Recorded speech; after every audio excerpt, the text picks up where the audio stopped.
Robert Duvall was the biggest name on a film set in Georgia when he walked past the holding area, stopped, turned around, and went back. The extras waiting there had been invisible to everyone else all morning. What Duvall did in the next 20 minutes was pure Duvall, and every single person there knew it. It was a Wednesday morning in September 1997, and the production of a period drama called The Last Crossing was shooting its third week on location outside Savannah, Georgia.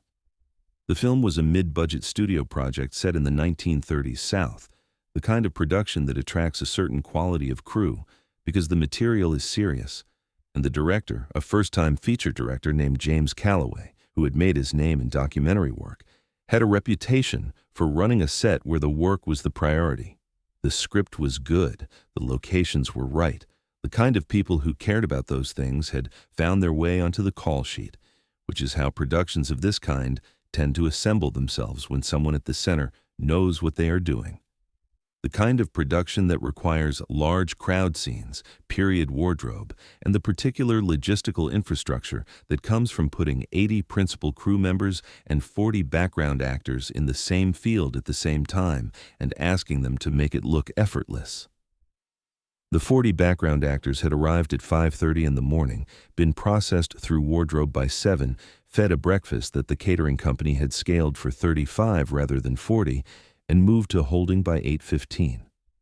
Most of them had done this kind of work before and understood the rhythm of it, the early call, the long wait, the moment of activity when the assistant director finally needed them, the release at the end of the day. They were, as a group, professionals in the specific sense that matters on a working set. They showed up, they waited, they did what they were asked, and they did not make the day harder for anyone else. By 9 o'clock, they had been in wardrobe, fed a catered breakfast that ran out before the last table was served, and moved to the holding area, a roped-off section of the base camp behind the main camera position, where they would wait until the assistant director needed them for the crowd scene scheduled for late morning.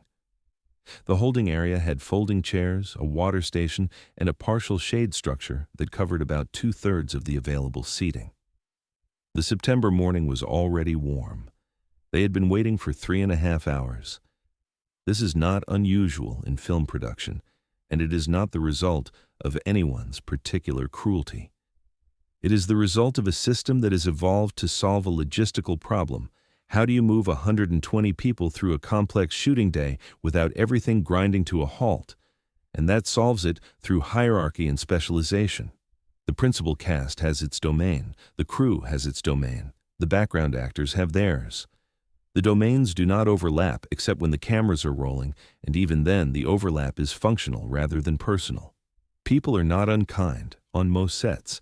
They simply do not see each other across the domain lines because there is no structure in the day that requires them to look. Background actors, extras in the industry's less polite terminology, occupy a specific and largely invisible position in the hierarchy of a working set. They are necessary, in the sense that a crowd scene without people in it is simply an empty field, but they are necessary in the way that furniture is necessary, present, functional, not the subject of anyone's particular attention. The principal crew interacts with them through the assistant directors and the background coordinator. The principal cast interacts with them, on most productions, not at all. Robert Duvall walked past the holding area at 9:15 on his way from his trailer to the camera position for a blocking rehearsal. He stopped. He stood at the edge of the rope line for a moment, looking at the 40 people in folding chairs in the growing September heat. Some of them were talking quietly. Several were asleep. A few had noticed him standing there and were watching him with the particular wariness of people who are not sure whether being noticed on a film set is good news or bad news. He turned around and walked back to his trailer. Sarah Keene, who had been 2 steps behind him, fell back slightly to give him the particular quality of space that she had learned to give him when something in the set of his shoulders indicated that he was thinking rather than moving toward a destination. She had learned, in 2 years, the difference. He went into the trailer and was quiet for 4 minutes. His assistant, a young woman named Sarah Keene, who had been with him for 2 years and had learned to read the specific quality of his silences, watched him go without asking. He came out of the trailer 4 minutes later, carrying 2 thermoses of coffee. the good coffee, the coffee from the machine in his trailer that the production had provided specifically for him, and walked back to the holding area. He ducked under the rope. This was not, by the standards of dramatic gestures, a dramatic gesture. It was a lean older man in a plain jacket ducking under a rope line in a field in Georgia. But on a film set, where the rope line between holding and the working set is also the line between the seen and the unseen, it was not nothing. Phil Garrett looked up from his clipboard. 3 or 4 background actors who had been watching since Duvall stopped at the rope looked at each other. Nobody said anything. The background coordinator, a harried man named Phil Garrett, who was simultaneously managing 40 people, a radio, and a clipboard, looked up from his paperwork. "Mr. Duvall," he said, with the expression of someone trying to identify which category of situation this was. "Morning," Duvall said. He held up the thermoses. "You run out of coffee over here?" Phil Garrett looked at the water station, which had in fact never had coffee, and at the 2 thermoses in Duvall's hands, and at the 40 background actors who were all now watching this exchange with complete attention. "I can get someone to—" Phil started. "I've got it," Duvall said. He found an empty folding chair near the center of the holding area, set 1 thermos on it, and began moving through the group with the other, filling paper cups from the direction of the nearest cluster of chairs and working outward.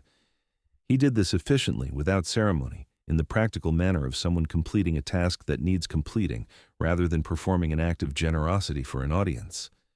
The coffee was good, noticeably better than the catering truck coffee that had run out at breakfast, and the people who received it registered this without comment, the way people register unexpected small mercies when they are not sure of the protocol for acknowledging them.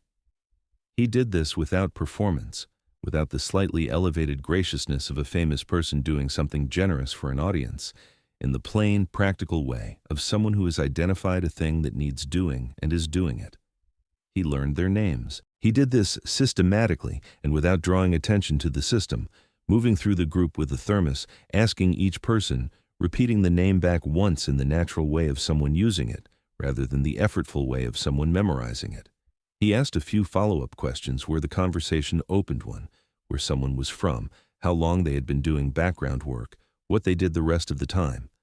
He did not linger at any one chair long enough to suggest he was performing generosity for an audience. He moved through the group the way a person moves through a group when they are genuinely interested in the people in it. Not all 40 names, not in 20 minutes, but he asked every person whose cup he filled, and he used the name immediately, and he did not forget it. This was noticed. On a film set in the background holding area on a Wednesday morning after 3.5 hours of waiting, a person who learns your name and uses it is not a small thing. The man he sought out specifically was sitting in the back corner of the holding area, in one of the chairs outside the shade structure in the full September sun. He was 63 years old, a day laborer from a small town outside Savannah named Walter Grimes, who had been doing background work for supplemental income since his back had prevented him from doing the agricultural work that had been his primary employment for 40 years.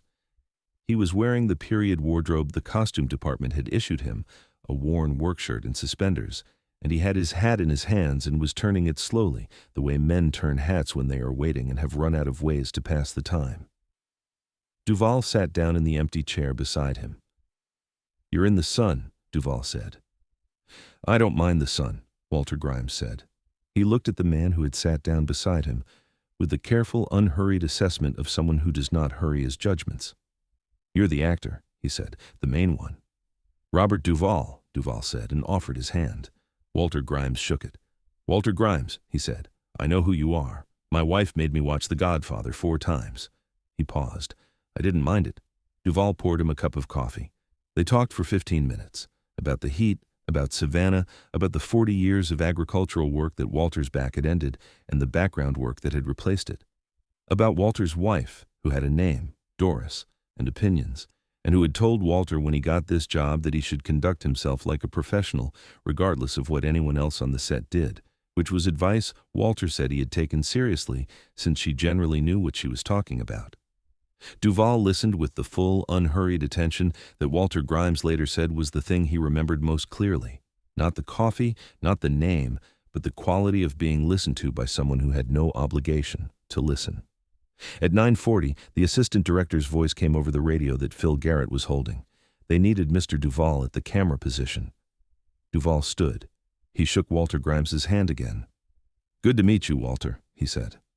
"Good to meet you, Robert," Walter Grimes said.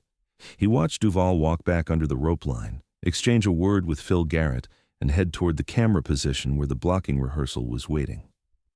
Around him, 39 other background actors who had watched the last 20 minutes were quiet in the particular way of people who have just witnessed something they are still deciding how to categorize.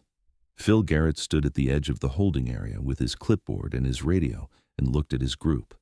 He had been managing background actors on film sets for 15 years. He had worked with name actors who were kind, and name actors who were indifferent, and name actors who were actively difficult. And he had developed the professional equanimity of someone who has stopped being surprised by human behavior in either direction. He was surprised now. Not dramatically. He was not a dramatic man, but in the quiet, recalibrating way of someone revising an assumption they hadn't known they were making. He had an expression of a man who has been managing film sets for 15 years and has just seen something he has not seen before. He moved the water station into the shade. It was a small adjustment. It took 30 seconds. Nobody commented on it. The blocking rehearsal ran long that morning, as blocking rehearsals tend to do, and the crowd scene was pushed to after lunch. The 40 background actors were in the holding area for another 2 hours. The water station was now in the shade. Phil Garrett had found a second coffee urn from the catering truck and set it up beside the water station without explanation. Nobody asked where it came from. Walter Grimes worked 3 more days on the last crossing.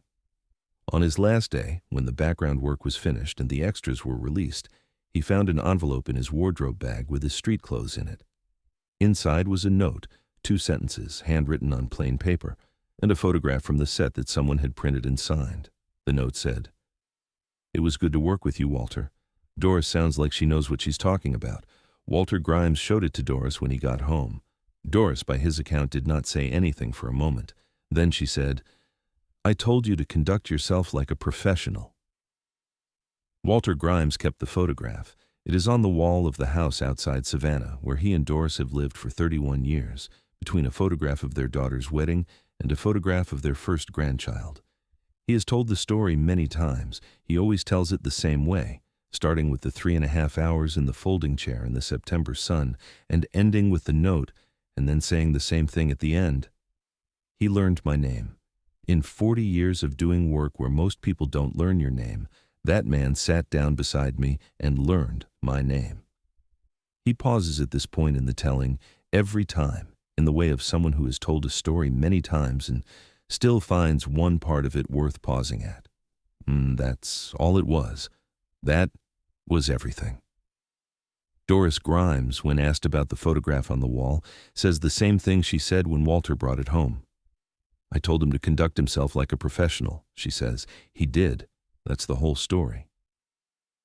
If this story reminded you that the smallest acknowledgement, a name learned, a chair pulled into the shade, a cup of good coffee, can be the thing a person carries for the rest of their life, subscribe, leave a comment, and hit the notification bell. More stories about what it really means to be Robert Duvall, not the actor, but the man, are coming every single week.